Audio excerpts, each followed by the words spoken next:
We can just leave that in, right? That'll be this week's intro. That's fine. Yeah. Hey guys, welcome to the Save Continue podcast. Give us a round of applause. Wrong button, you know. It happens. No, it's the right button, sounds like. Yeah. Every week to get together and talk about video games and video game related stuff. I'm Shanae Howard. This is Tommy Shelby. I'm Tommy Shelby. This is Ryan Robinson. Welcome.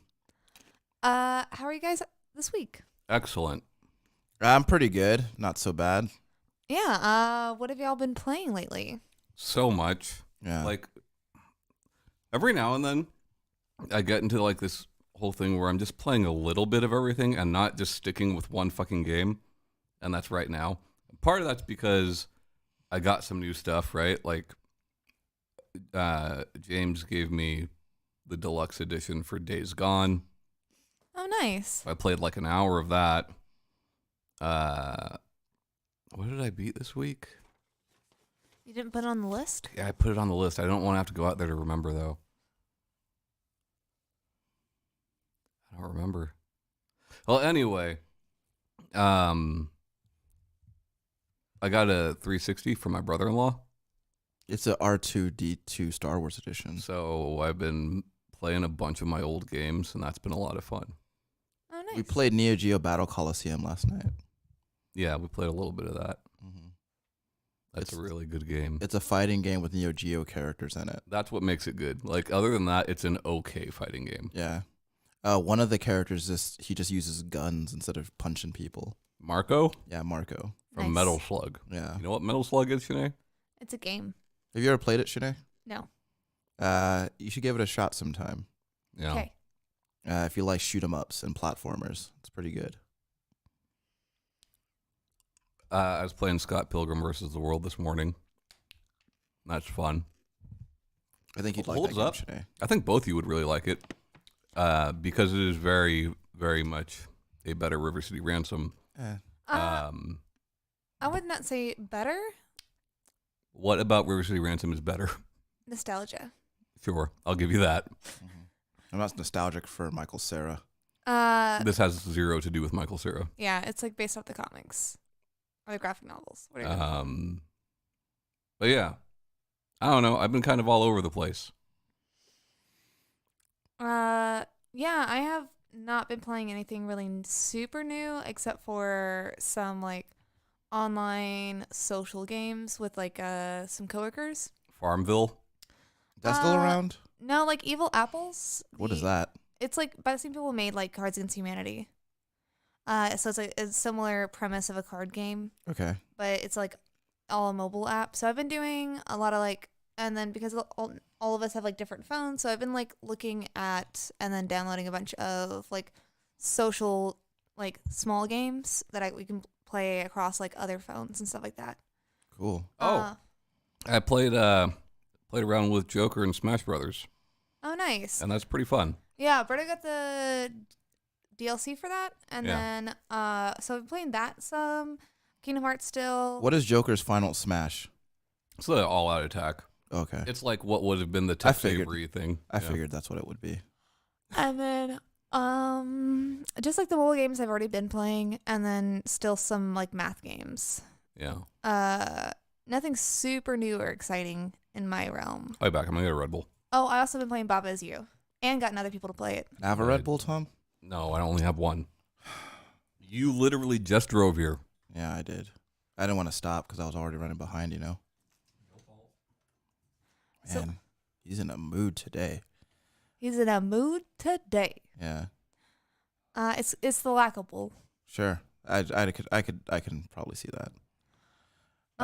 What have you been playing, Ryan? Man, well, honestly, I've been I'm playing. sorry, I beat Titanfall 2. There it is. Did you have to look at the list? Yeah. Well, because it's on the fridge. I mean, he seat. Oh. was out there, you know? So. Well, I didn't know if you just randomly remembered, like when you walked through a doorway. No, my memories. It's going. Sure. No, I've been playing a lot of games. I've been spending a lot of time with The Elder Scrolls Legends. It's the collectible card game based on the Elder Scrolls. I haven't played a card game in a while. I kind of fell off of them for a couple years, but I picked this one up back up randomly one day. I just kind of just got the urge to play it, and have been playing it pretty regularly since, like, over the past like couple of weeks or so. I've gotten a lot of cards and spent $0, so that feels pretty good.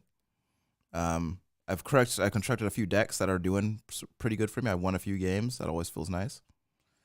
Got them sweet decks. Yeah. So, like, in comparison to other trading card battling games, is it like Hearthstone is very simplified Magic? Right. Yeah. So, what's it lean more towards? So I would say, honestly, I think it's closer to. I think it's like Hearthstone with like an extra rule set involved. So on like in every other card game that I play, like you have like one area, like one plane where everybody's laying their cards down. Whereas in the Elder Scrolls Legends, like it's split into two, like the plane is split into two halves. And if you play your cards on the right side, then for their first turn they have what is known as cover, and they can't be targeted by other cards during while they're in cover.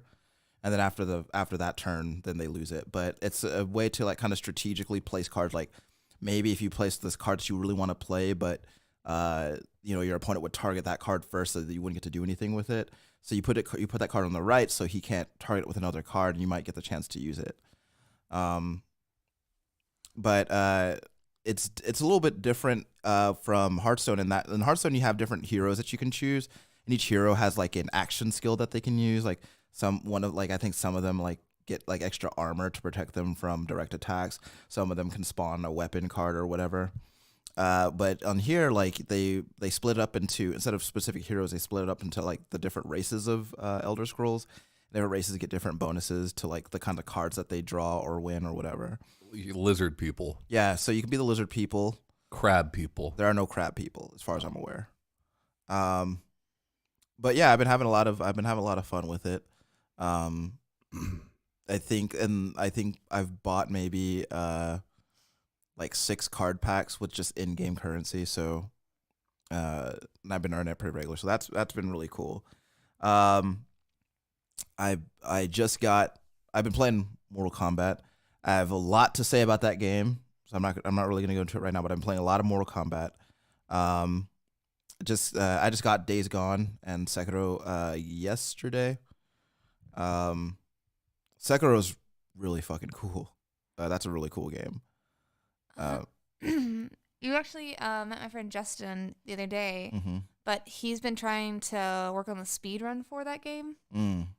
And he's like 7 seconds off of the world record, and he's like super excited. So every day, like that I see him, he's always just like updating me on what his time is. That's really cool. Because Sekiro is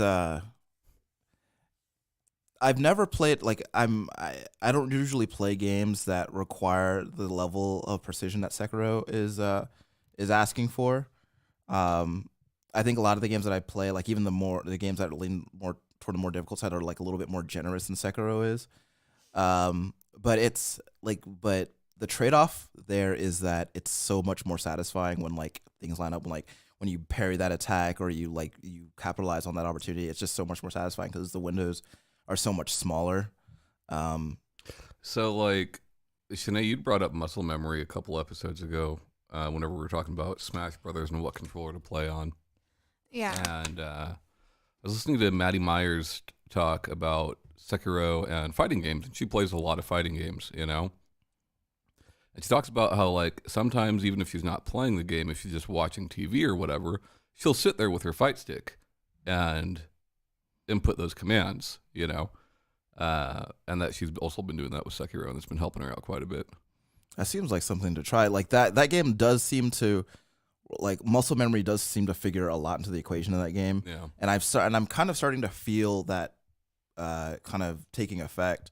So there's I feel like that could be said about a lot of the like Born Souls games as well.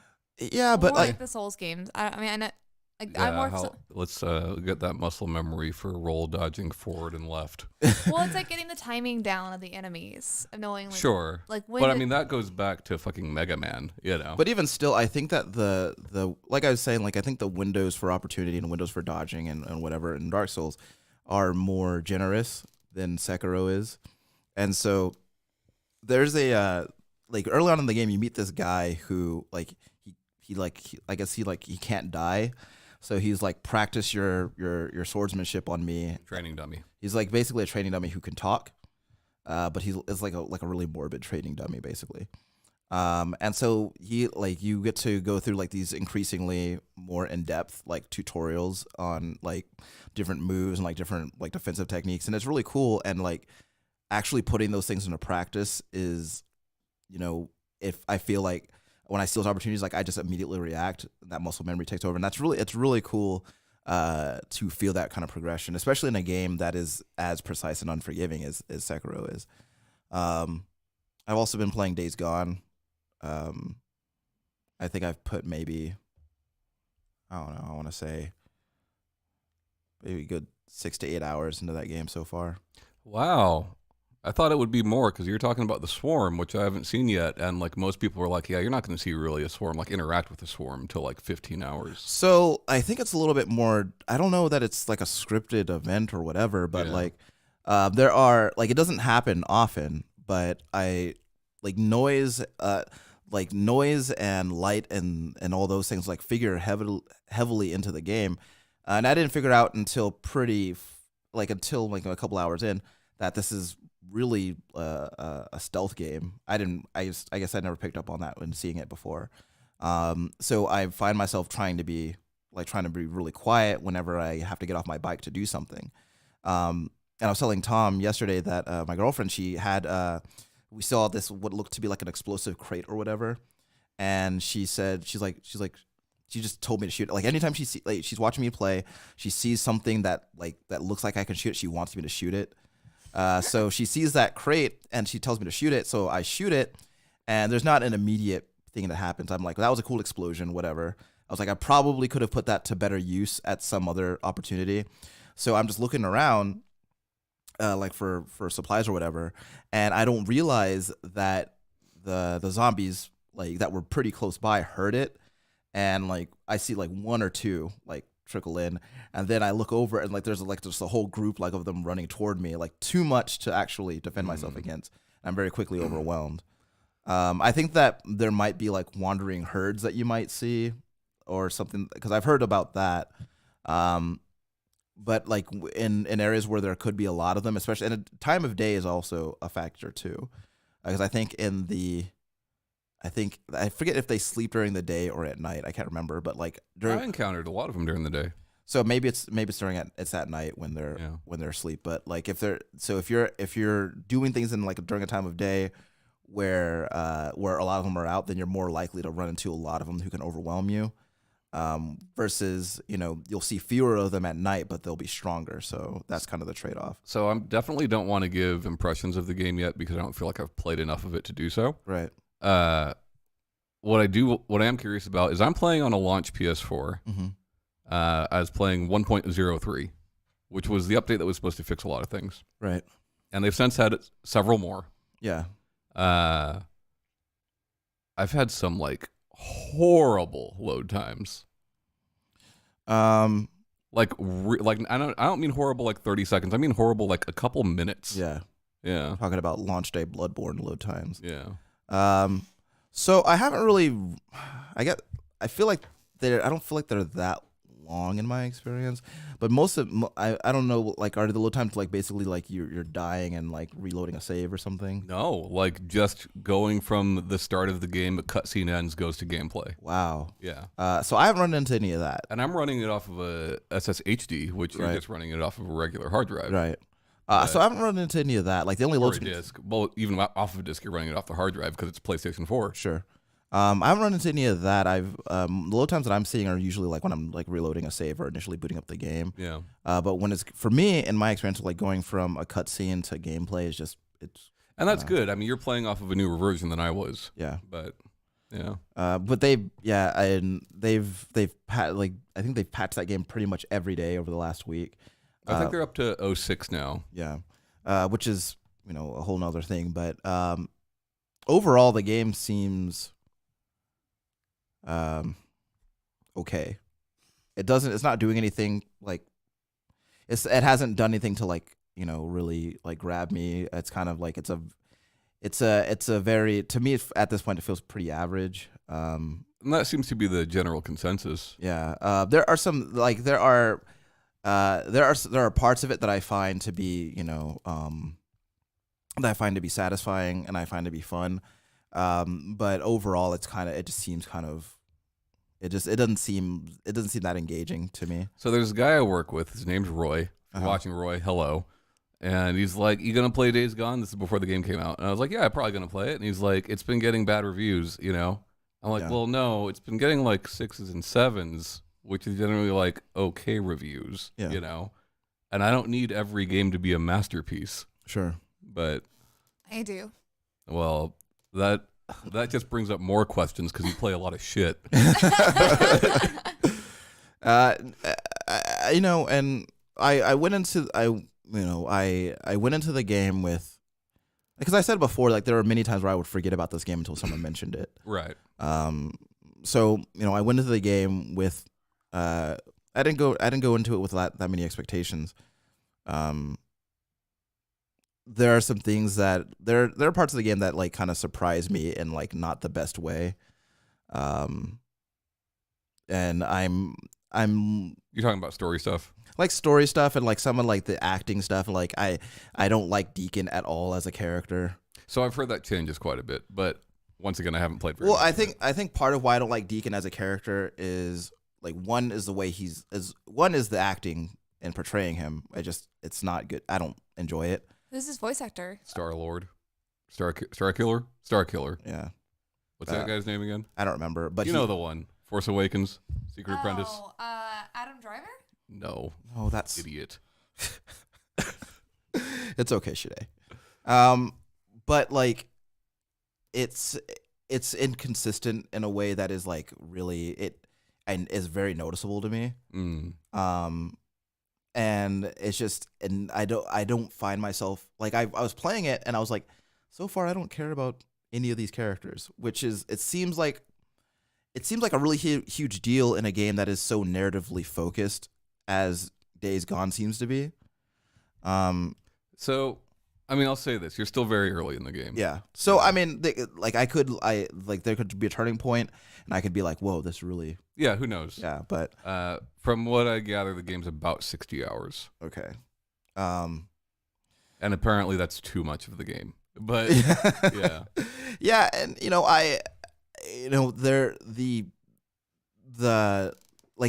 nothing is so far like the loop has kind of set in, right? So I'm not really now I'm at the point where I'm kind of just doing things, like I'm just kind of just doing things over and over again at this point. Yeah. I'm delivering this here or clearing out this nest over here and refilling my gas tank again. And so so far it's getting to the point where it's getting repetitive, and I'm not sure how much longer I'm going to stick with it, but we'll see. And just for some facts, Sam Whitworth. Okay. Thank you. You're welcome. Sometimes he sounds like Patrick Warburton, and that's something that I noticed more than once. But yeah, there's there are some good things about the game, and the game is, I think the game looks great. I think the game it looks really, really good. Bad textures on a lot of things. I think I think a lot of the environment stuff is like a lot of the stuff in like the wood, like when you're on the woods. I think that a lot of that stuff looks good. I think they do some good stuff with lighting. But I think that but at the same time, I think that there's a lot of stuff that also looks kind of samey a lot of the time. It's like they've got some very muddy textures on certain things. Yeah. Not that I really like. I love Nier Automata, and that game's fucking muddy texture of the game. Yeah. But but I wanted I think that this game is something that I could like it. I said before that this game seems like it ticks off a lot of boxes for me. Yeah. And so on paper, I expected to enjoy it more than I'm currently enjoying it. Mm-hmm. But we'll see. I'll give updated impressions as I play more of it. All right. So what are we talking about today? I don't know. Well, before I say that, what were you writing down there? Was that Separates. That's the game later. Oh, that's later. Yeah, that's the game. We're doing a Okay. game today. Okay. Yeah. Okay, cool. Games. Well, I want to talk. Well, I guess since that's what the case is, I'd like to talk now about Mortal Kombat. Like, I have a lot of feelings about Mortal Kombat, and I really want to get them out. All right. Take it away. Okay. So, my glasses are really dirty. All right, so Mortal Kombat came out last week. 11. Yeah. And Mortal Kombat 11, I'm sorry. You're right. Mortal Kombat 11 came out last week. So, Shanae, how many of the modern era Mortal Kombats have you played? There's only 3 of them. Yeah. Have you played 9 or X? 9. Okay. You made the right choice. I think I have played a total of 3 different Mortal Kombats ever. Okay. So I am more familiar with the television and movie versions of Mortal Kombat than I am with the actual games. Sure. And of course, like pop culture references. Right. Tom, you've played all 3 of the modern Mortal Kombats. Oh, I played 9 and 10 to completion. Right. I mean, when I say completion with a fighting game, I mean like story mode, getting proficient with several characters, Right. playing online quite a bit. Right. When you roll credits on a fighting game, I don't really consider that as like you beat the game. Sure. But yeah. Well, I mean, especially with the game as competitive as Mortal Kombat is, like, I think completing the game is subjective depending on like what you consider your skill ceiling to be. Sure. But like with my fucking list, right, of games I'm completing this year, Yeah. anytime I come across a fighting game, it's like, okay, well, you're going to beat the fucking campaign as much as you can Yeah. and play online for many hours before you put that on your list. Right. You know. Right. So I want to talk about all the things that I really, really like about Mortal Kombat 11. So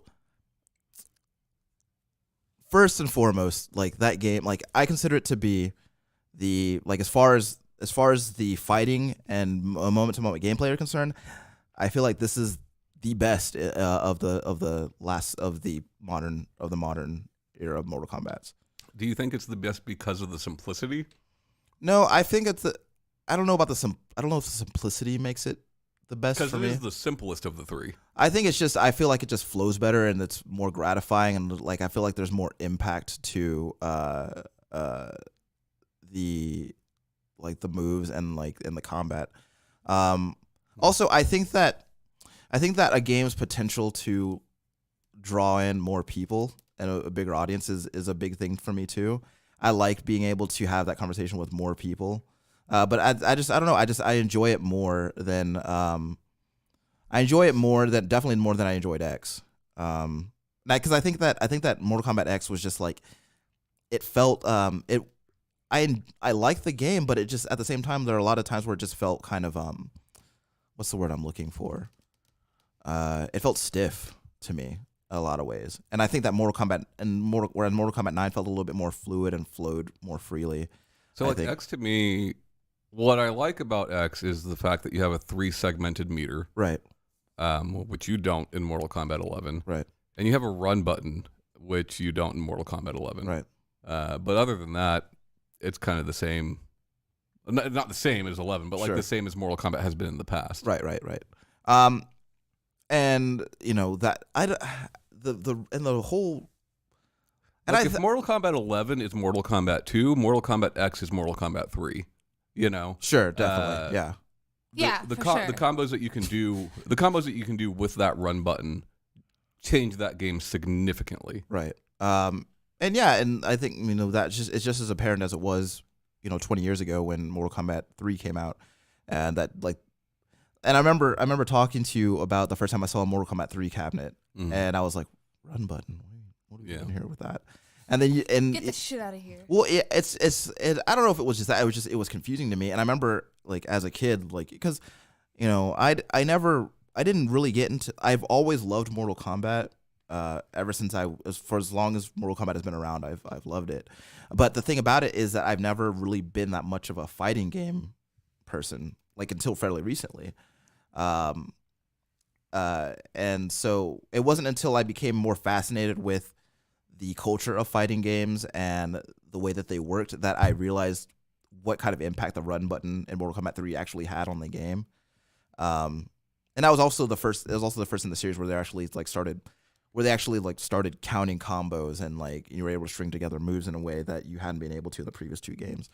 But anyway, one of the things I like about 11 is it just, and it could be maybe just as a fledgling fighting game fan or fighting game enthusiast, because I consider myself I always thought fighting games were cool, but I haven't been that enthusiastic about them until like the last couple of years. Yeah. But I guess like for me as somebody who actually is actively trying to be more competitive with fighting games in general, which I really think started with Street Fighter V. I really think that like that kind of was a catalyst for a lot of this stuff. But well, you were getting pretty into KI for a minute. Yeah, I was gonna say mention Killer yeah, Instinct. but like I don't think because I never ever play that game online. Oh. I was just always terrified to. And then with Street Fighter V, I just jumped online like right away. Like I was like, I have to, right? Yeah. And that's kind of been the approach that I took with 11. You're at an advantage with 11 jumping in so early. Yeah. So that's kind of been the approach that I've taken with 11. And like with any new fighting game, especially when you aren't as versed and as practiced in fighting games as a lot of other people, like I'm getting my ass kicked a lot. But the good thing about it is I'm feeling that progression, right? But anyway, specifically to Mortal Kombat 11, I like the way that the systems are coming together. Tom seems to be kind of turned off by that 2-meter system. There are things about Mortal Kombat 11 that I very much dislike and things about it that I like a lot. Yeah. It is the Street Fighter V of the Mortal Kombat series. Yeah, definitely. I love Street Fighter V. But like it slows things down to a crawl. It is one of the slowest Mortal Kombats that has ever been. And I think that one of the reasons I like 11 so much is because it's like I love Mortal Kombat, but I also love Street Fighter V, and it feels very similar. Right, to Street both Fighter games V. are very grounded. Yeah. They're both very much about spacing. They're both very slow compared to previous games. And when it comes to fighting games, I prefer stuff like MVC, which is kind of fast and crazy. Right. Right. MVC3 was just too fast. I disagree, fast. but like For me. the reason those games can be so fast is because the way that combos work in those games are greatly simplified. Sure. You build combos in MVC or like the most recent Power Rangers game in a very simple way, whereas in Street Fighter it's like, well, you've got this move and it could possibly string to any other random move. Right. That's kind of what Mortal Kombat has become, and I'm okay with that. But like the whole meter thing, I just don't get. I don't understand who thought that was a good idea. Mm-hmm. The thing with like the crushing blows is cool. Yeah. But like I don't know, and it's not just because every other game makes you earn meter, but they make you earn meter for a reason. Right. Now that said, I've not played this online. Mm-hmm. But to me, I think that anybody playing this game, as soon as they realize that meter just restores over time, is going to go in, use their meter, and then back off and wait for it to restore. And that doesn't make for a fun game to play or watch. Right. And it's been my experience. I've played, I'd say, 30 online matches at this point. Mm. And people seem to be pretty aggressive. Yeah. I think that. But how much of that is like people understanding the way this meter is working, and how much of that is just it's a Mortal Kombat game, so there's a lot of people that don't know fighting games that are online playing this game. And I think that at this point it would be impossible to say. Yeah. But I will say. I'll start up the study for you guys. Thank you, Shanae.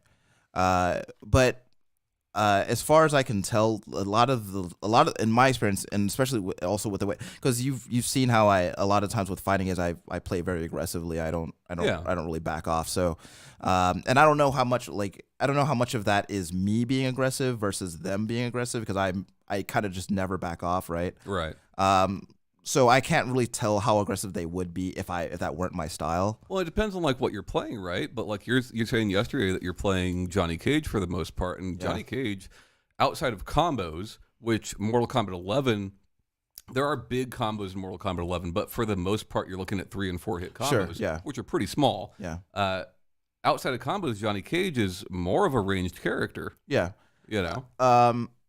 And so I've kind of been, and I don't think that I've been playing him that way either. Yeah. Like his fireball is something that I just the arc on that is just something I don't think I'm ever going to be able to. And you can get it off up close. Yeah.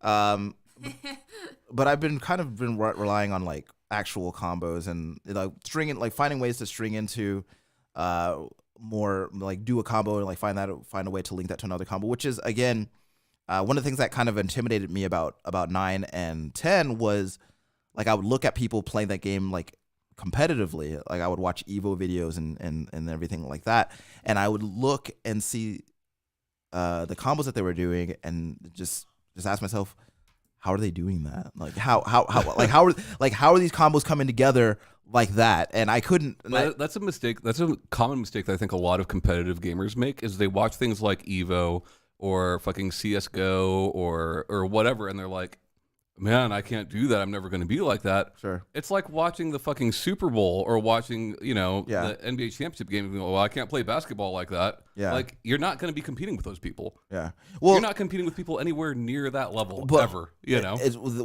I think that the big thing is that I'm just like, how, like, the game in no way informs me that is possible. Right. Like at no point has. How did they find this out? Like at Who told them? Well, 11's tutorial. It's not the best. It's pretty good, and it shows you frame counting, which very few fighting games do. What I was gonna say was in previous games, like because 9 and 10 they had tutorials, but they weren't educational in the way that I feel like 11's is. Right. Because I think that 9 and 10 really focus on like just basic combos, and you got your special move, and then that's kind of it. And they don't talk to you about frames, they don't talk to you about spacing, they don't talk to you about any of that stuff. And then they're like, okay, no, well now you're gonna learn fatalities, which is not an actual useful no, it's not skill in this game. Yeah, I was like actually gonna ask, like, as like a noob player, I know like fatalities is like a big pull for a lot of casual fans. Yeah. And I was gonna ask how they were this game. They're cool. They're pretty good. They're really cool. There was one that made Ryan laugh so hard. Yeah, What was it? I cried. Okay, so all right, so Johnny Cage has this fatality where I don't remember how he does it, but he rips your torso off, and then he puts I don't know. I'm saying Like the entire torso. like he rips your torso off of your bottom half of your body. The legs. Then he puts his hand in your back, and then he makes you like a ventriloquist dummy. Oh. And then he does a stand-up act where he's like, he tells some like lame joke, and then you hear like the audience boo, and then the tomato flies and hits the puppet in the face, and I laughed so fucking hard because I had no idea that was going to happen.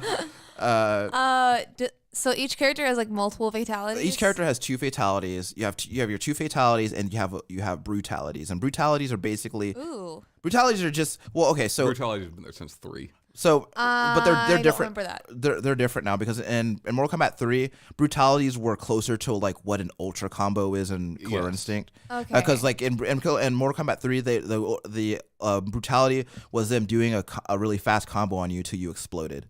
With like 5 skulls. With 5 skulls and 16 rib cages and 14 legs. Yes. Whereas now, ever since they incorporated brutalities in the modern games, it's more like it's a fatality that happens while you're doing a combo. So like you might be doing a combo during the final round, and then like that combo, let's say that combo ends with an uppercut, and then you uppercut his head off, and then you win the match. Correct me if I'm misremembering. Because wasn't like the ultra combos on Killer Instinct, like you could just keep going with them? Yeah. Is that the same with the brutalities in 11 or no? No, because in Mortal Kombat 11, brutalities are basically kind of just condensed into like one hit. So like a finisher move almost. Yeah, so but it's not like a it's, fatality, but just like yeah. There is, and I'll be honest. Like if we're talking about if I'm playing competitively, I have to choose between watching someone do a fatality and watching someone do a brutality. I'm gonna choose a brutality because it lasts a second, and when you're playing online I've never seen anybody do a fatality. I did a fatality one time because I was being obnoxious, but was it the puppet one? No. Yes, it was.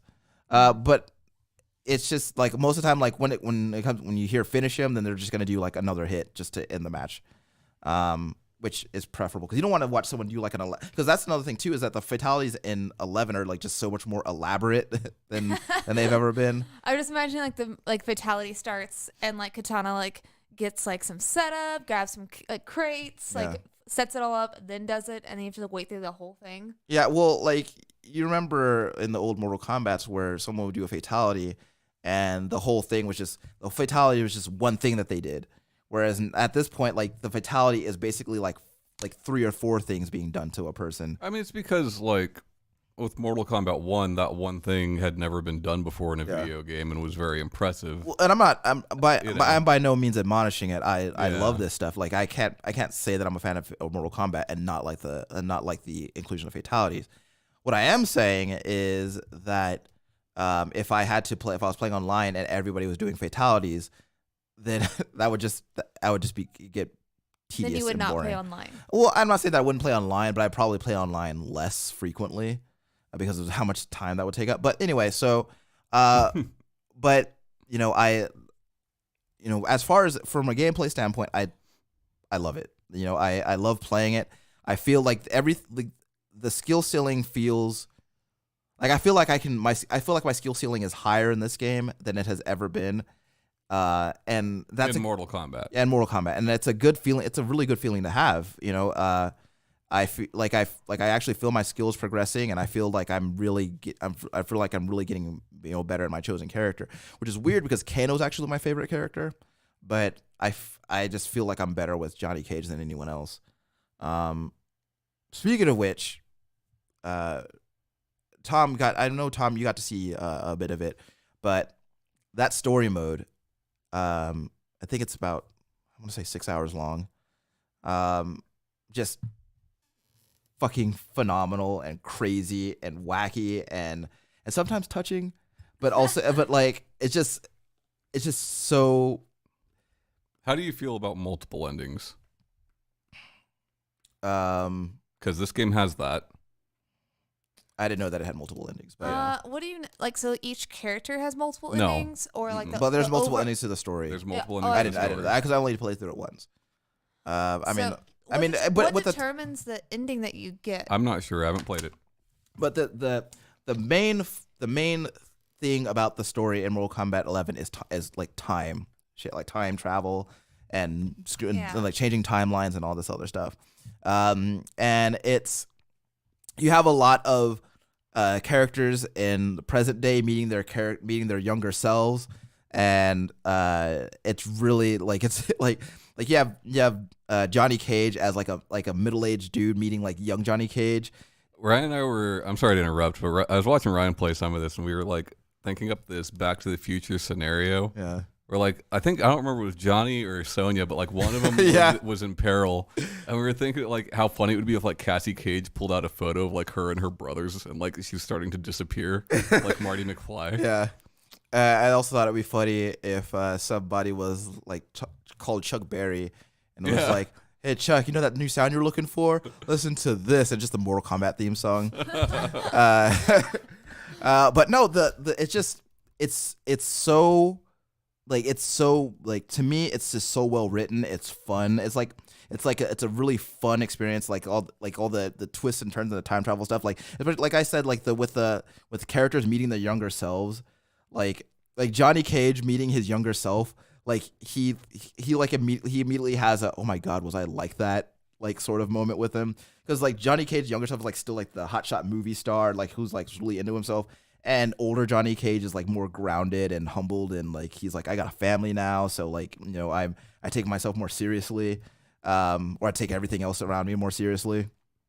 And he and like young Johnny Cage is like this like arrogant asshole, like he's wearing his sunglasses all the time, he's got his flashy jacket, and he has this moment where he says to, like, Johnny says to his younger self, he says something about being humble, and he was like, and like younger Johnny Cage was like, you know, Dad said humble people make the lunch and successful people eat it. And then Johnny was like, well, Dad was an asshole and Hollywood made us a bigger asshole. And it's just like watching him like trying to like school himself on like not being a dick all the time. But like also like, I feel like if I met like angsty Shanae, I'd probably like also try to like make her not a dick. Sure, I got some things that I want to say to past Ryan. But you know, and like the whole thing with like this transdimensional time wizard who's like obsessed with like fixing the timelines to a way, like make it so that things are equal and balanced, I guess. Chronicle. Her name is Chronica, but she also but you know, there's like you have like evil Raiden and good Raiden, and like everybody's like trying to stop evil Raiden from becoming, or trying to stop good Raiden from becoming evil Raiden, and he keeps getting really close to becoming evil Raiden over and over again. Stop trying to help. Yeah, but like it's funny because like it wasn't until this time travel story that I realized like how crazy and like convoluted and like and non-linear like Mortal Kombat lore is. Because just now you noticed that? Anyway, so like it just, because like, I'm just so like moody. I just think that's crazy, like for how much Mortal Kombat Well, you've it's played like in the past, you know? I mean, as a casual fan, yeah, like I'm aware that there is crazy storylines, but I don't know the depth of them. But I have heard like about the story of like them, like, and when you have all of it together in one game instead of it being broken up, it is easier to see the scope of how ridiculous it is. Noob Saibot was Sub-Zero at one point. Yes. And there's so Noob Saibot was Sub-Zero at one point. His younger brother also was Sub-Zero, but his younger brother got turned into a cyber Sub-Zero, but now he's not a cyborg anymore. But they don't tell you how he's not a cyborg anymore. No, wait. They tell you that he's not a cyborg anymore because once the heart of a warrior beats within him, and he was able to find his way back through determination, and that's why he's not a robot anymore. I mean, that most of that is covered in, like, not all of that, but almost all of that is covered in 9, which like both of you guys played, right? I played. He was still a robot at the end of 9. I said most of that was covered in 9. So he was still a robot at the end of 9, and now there's Scorpion. Now there's Scorpion, and then there's Bad Scorpion. But Bad Scorpion isn't bad anymore because Good Scorpion is also. Wait, Good Scorpion is also. There's 2 Scorpions. But like it's there's a. So the Mortal Kombat 10, How many fan ladies are there? One fan lady. Okay. Wait, one fan lady. There's one fan lady, and that's it. And then and they brought Jade. They brought Jade back. I remember Jade was absent from Mortal Kombat 10, but she was a variant. Her fighting style was a variant for Katana, which to Tom's point, he was like, just put Jade in the game. I was like, I agree, just put Jade in the game. Yeah. But there's some referential humor in some of the writing that sometimes is funny and other times is cringy. For example, there's I don't know if you've ever seen this, Shanae, but like when 2 characters get together in a fight, like they usually say things that are relevant to each other, like, and if they know each other, then they reference like whatever history that they have. I've heard them yell stuff at each other. So there's a point. Okay, so there's a new character named Collector, who is like fiercely loyal to Shao Kahn. I almost said Shere Khan. Shao Kahn, and like, and so if you put them together in like a versus match, at one point, like, cause like it's weird because like at the start of the match, like this guy's like complimenting Shao Kahn, like he's like, dude, Shao Kahn, you're the greatest. And then Shao Kahn, he doesn't say, dude, you're the greatest, but basically the equivalent of that. And Shao Kahn literally looks at him and says, let's make Outworld great again. And I was like, what? And I was like, what? That'll age well. Yeah, I'm sure. History, Shao Kahn is on the wrong side of history. But you know, like a lot, like everything, like all the rapping and like the story stuff, like it's fun. Like a lot of it, like some of it, like I did not expect to at any point like feel like a moving moment in a Mortal Kombat story, but I did. But I'm not a good barometer for that because Was it Shao Kahn and the Collector? no, the Collector kind of sucks, but I like him. yeah, I mean, he Like but of the new characters, at least he looks like a fucking Mortal Kombat character. yeah, you like know? they were like, I think who else did they add? They added. I mean, even counting like 10, you know, Yeah. like all those kids they added, like one of them was cool. Yeah, The rest of them sucked, and then like they took out 2 of them. they added that fucking cowboy that no one likes. I don't know. I don't know. People seem to like that cowboy. Well, people Ooh, are the idiots. Collector does look cool. Huh? The Collector does look cool. He does. He does have a fatality And where he's got baby hands. he's got baby hands that are focused Yeah. primarily on his backpack that he wears. Yeah. What's he collecting? Yeah. What you got in that bag? His like character model reminds me of something, and I'll probably remember later and text it to you guys. Sure. It kind of looks like Momura. Yeah, Does. I see Momura. That's probably what I'm thinking about. If you're looking for DLC characters, that's where you want That'd to be go. so fucking cool. Yeah. Momura would be They'd really cool. probably make you pay like 10,000 hearts though. I heard rumors of Terminator. Well, there was a leaked list that was apparently from data mined information. Mm-hmm. Don't know if it's true or not. But I think it'd be funny because it's that game is so focused on time travel stuff. That I think it would be funny if the Terminator was still obsessed with John Connor, especially with all that other stuff going on. And then there is talk in the FTC about NetherRealms potentially making this game like possibly not having another Mortal Kombat for a while. Yeah. So actually supporting this game for longer than a year, which NetherRealms rarely does. Right. But who knows if that's true? Well, that was kind of part of their whole. It seems like that was tied very closely into like their strategy for monetizing on this game, like post release. But so, I mean, all that stuff. You know, the story again, like all the characters are like voiced like really well. Like the acting is really good. But there are some things that I don't like.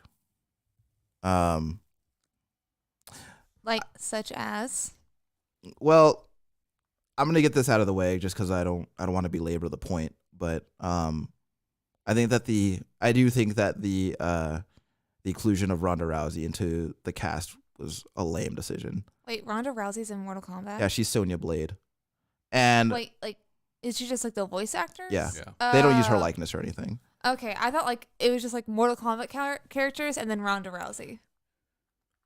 That'd be like- so fucking funny. I was just like, why?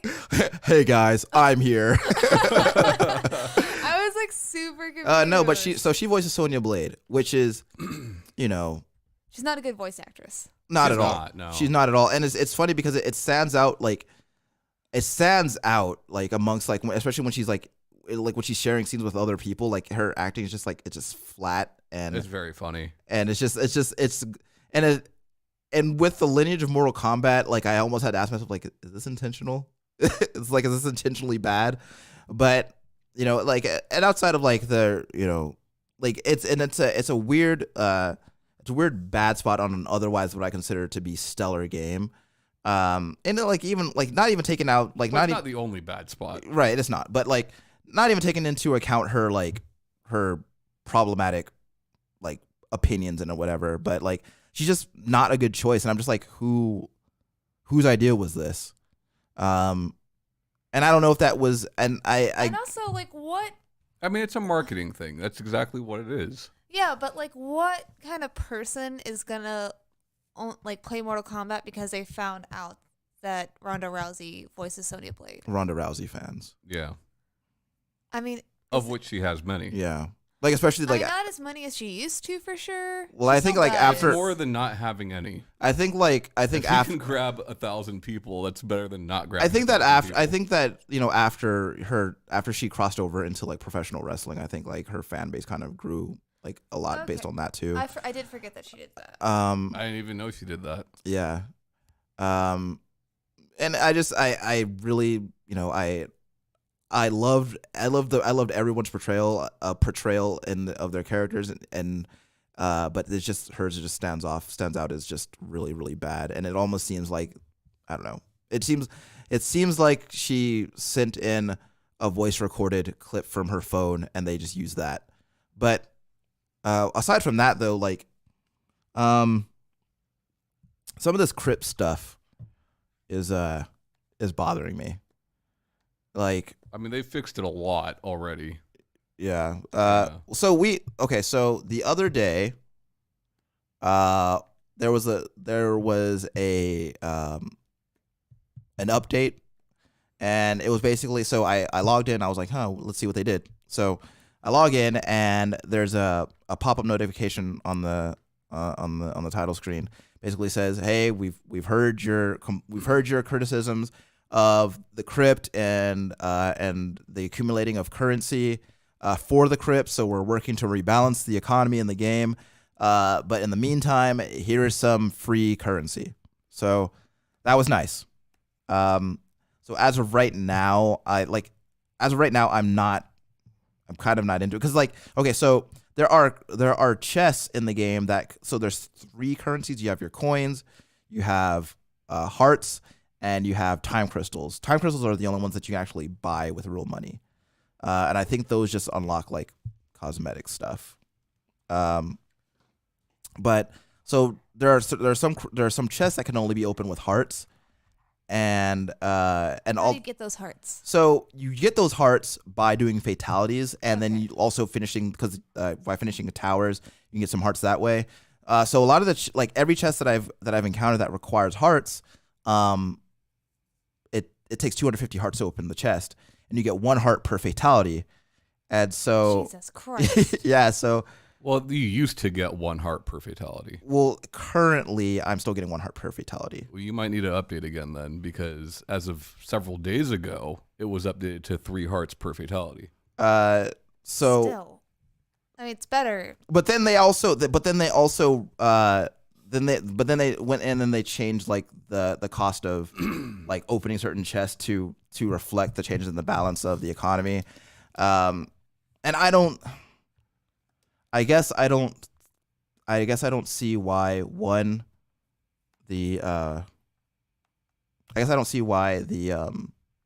game needs 3 currencies for 1. More collectibles. It doesn't. Gives you multiple currencies to mask the fact that they're trying to sell you something. I could see 2 currencies. I could see that. Yeah. Like I could see coins with the crystals. I could see that. That would make sense to me. But like SF5 launched with 2 currencies, right? Yeah. And even that, they were like, this isn't working. Here's 1 currency. yeah, You so know. like the most I could I could see 2, right? I could see the game currency that I earn. I could see the currency that I earn by playing the game. And I could see the other currency that I buy to speed up And the other again, thing. why can't they be the same currency? Right. Just buy the currency. Yeah, like I guess I want. don't understand why there need to be different currencies to open different. Just Because they want to gate certain things Yeah. behind different currencies. So, and now here's another thing too, is that the placement, either the placement of the chest is randomized or the contents of the chest are randomized. sometimes. And There so are what some you things that will be in the same. yeah, chest so you forever. have, but for the most part, like a lot of the stuff is randomized, and you can go in and be like, hey, I want to rewind time and close these chests again and shuffle the contents around. Whereas before, like if you go into the crypt, like you know where everything is. Like so if I care about just these 3 things, then I can find out where these 3 things are, go in the crypt and unlock them, and just be done with it. Now, of course, if you're the kind of person who wants to go through the crypt and you get enjoyment out of going through the crypt and unlocking those things, that's an option too. But like I'm going through this thing, and getting the coins is no problem, but getting those hearts, even with 3 hearts per fatality, It's a fuck ton of fatalities. I just feel like it would be, and And I like, but at the same time, like this is stuff that I want. Like this, like the crypt has the stuff that I want, Pay up. and I don't want to pay. I gave you guys $60. Pay up. I gave you guys $60 for this fucking game, and I get it. I understand. Like it's not. I don't have to do it. I don't have to, but you know that I want this stuff, right? So it's just like, and you know, I've never been someone who like stands staunchly opposed to the idea of monetizing a game post release. Like do your thing. Like as long as it's like cosmetic and it doesn't actually affect gameplay, do whatever you want. But at the same time, I just don't think that, like, I think that they did such a great job with every other part of this game that this just seems like to me it seems like such a strange misstep. So Ed Boon has come out and said that like the reason it is as tedious as it is because they want people to play this game for a long time. So therefore they want people to have things to unlock over a long period of time. And part of me is like, that's very PR speak. Mm-hmm. Another part of me tends to believe him. And I'm not sure exactly why that is. I just like, I don't know, man. You're not unlocking anything super special, Yeah. you know, outside of like fatalities, which you can get on your own as you did in previous Mortal Kombat games. I don't know. And I like the crypt in this quite a bit. I mean, it's cool. Like the nostalgia factor of the crypt is great. You're running through like old environments from previous games, and that's really neat. And Shang Tsung is there at the front door. He's like, "Hey, welcome to my island. This is Shang Tsung's island." But it goes deeper than that. This is where the though. magic happens. Like the attention to detail. Like, have you got to the whole area with Goro's dining room and all that? Mm-mm. So like that is lifted straight from the Mortal Kombat movie. And at the head of the table is a skeleton Of Kano. Yeah, holding the fucking Cool. turkey. You know, like little details like that. I think are really neat. Yeah, there's a lot of stuff in the game for fans of the franchise. And, you know, and typically, I am in favor of things like DLC or even microtransactions. Yeah. What a lot of people don't seem to realize, which we talked about this on the show before, is that those things are there because game prices have not gone up in forever. Long time. Games are cheaper than they have ever been. Still, and they need to recoup that money. and they need to make that money somewhere. Games are cheaper than they've ever been, and they cost more to make than they ever have. Yeah. Every year they cost more. So I kind of get it. What I don't get is like, that's a big reason publishers will want to put in microtransactions. It's also a big reason that publishers will want to put in DLC. Right. Mortal Kombat 11 has both. Right. That bothers me. Yeah. Give me one. Yeah. So, closing thoughts on Mortal Kombat 11. Fantastic game. I've only played a couple hours of it. It's a fantastic game. First impression. It's okay. Okay. I think it's a fantastic game that I will be playing a lot of. It's better than okay. It's good. Yeah. Fix your fucking model. But you did good with the fighting part, which I guess is arguably the most important part of your fighting game. So good job with that. So, Bring back Shiva as a playable character. That's it. also Mumra. Yeah, bring Mumra into the game. So I have a game. Actually, Don't. Okay. what? It's okay. It's okay, Shanna. You're doing good. What? No, it's okay. You're doing good. Don't look at my list. Sorry. Still don't have working titles, but this one is the one where I name the video games, and if you need me to, I'll name the characters, and you gotta tell me who the voice actor is. That's the name of the game. Tell you who the voice actor is? Yeah. Wait, but you said you're going to name the video game and then the characters? Well, so I'm gonna name like the list of video games, and if you don't get on the list, then I'll say who the character is in the video games. But how would I get a voice actor if you just give me the title of the game? What if there's most games have multiple voice actors? I'm gonna say all the names of the games I have on the list, Okay. and if that's not enough, then I'll go more in depth. Okay. I see what you're saying. It's an actor that has been in all of these games. Yeah. Got it. Oh, sorry, I wasn't Okay. explaining very well. Yes. I'll start with an easy one. Don't say that, because then we're not going to know it and we're going to feel like idiots. I already feel like an idiot. Batman Arkham Knight, Troy Baker. Wolf Among Us, Walking Dead, Fallout 4. So it wasn't Troy Baker. Wait. Say them again? Batman Arkham Knight. Okay. The Wolf Among Us. Okay. Walking Dead. Okay. The Telltale one. And Fallout 4. Dave Fennoy? Yep. Oh yeah. Good job. Hmm. Who do you play in Fallout 4? I don't know. Uh, I don't know who he played in Batman. I just knew he was in both those Telltale games. Lucius Fox. Lucius Fox, yeah. And then Max, and I just scribbled that last name, so. Sure, random NPC number 12. Yeah. So Left 4 Dead, Half-Life 2, Dota 2. Gabe Newell. No. I don't know. Jen Taylor. No. Wait. J.K. Simmons? He's doing his portion. Left 4 Dead, he played Bill. I don't know. And Half-Life 2 played Father Gregory. And in Dota 2 played the Elder Titan. Yeah, I don't know. Jim French. I don't know who that is. It's Jim French. Uh, Regular on the Colgate Hour. So, the Injustice series, Lollipop Chainsaw, Final Fantasy 10 and 10-2, and Guild Wars 2. I don't know. I don't know. In Lollipop Chainsaw, she played Juliet. Yeah, I don't know. In Injustice series, she played Harley Quinn. Oh, Tara Strong. There we go. God damn it. Actually, no, I was going to say Tanya Harding. I, Tanya. By the way, watch I, Tanya. That's a really good movie. That's Is it really? Yeah. it stars fantastic. Margot Robbie. She also played Harley Quinn. It is She did. fantastic. So Fallout New Vegas, Doom 3. A lot of Fallout on this thing, huh? Yeah. Doom 3, Metal Gear Solid, David Hayter. Kingdoms of Amalur. Phil Lamar. Mm-mm. Cam Clark. Yep. Cool.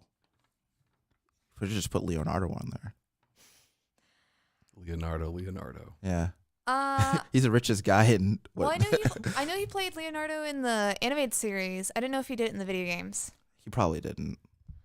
So, Sekiro, Nier Automata, Persona 5, Mass Effect 3. I don't know the cast of any of those games. Yeah, me neither. In Sekiro, he's a narrator. There's a narrator in that game? And Persona 5, he played Suguru Kamoshida. I don't know. Just say it. DC Douglas. Oh, yeah. DC Douglas. I don't know who that is.